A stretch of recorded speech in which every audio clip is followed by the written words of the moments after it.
میں نے موت اب بڑے قریب سے دیکھی.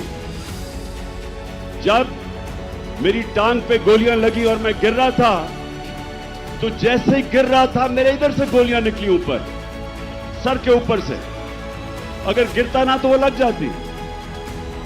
لیکن میں جو اپنی قوم کو, اپنے نوجوانوں کو آج پیغام دینا چاہتا ہوں, دیکھیں اپنے ایمان کو مضبوط کریں.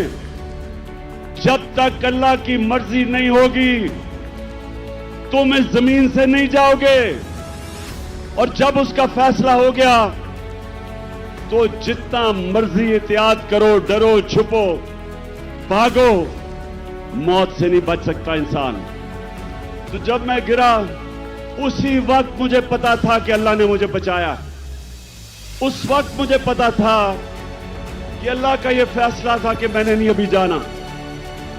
اسی وقت اللہ کا شکر کیا میں نے. صحیح معنی میں زندگی گزارنی ہے تو یہ جو موت کا خوف ہے اس سے اپنے آپ کو آزاد کریں. خوف جو انسان کے اوپر طاری ہوتا ہے بڑے انسان کو ایک چھوٹا سا انسان بنا دیتا ہے. خوف ایک قوم کو غلام بنا دیتی ہے.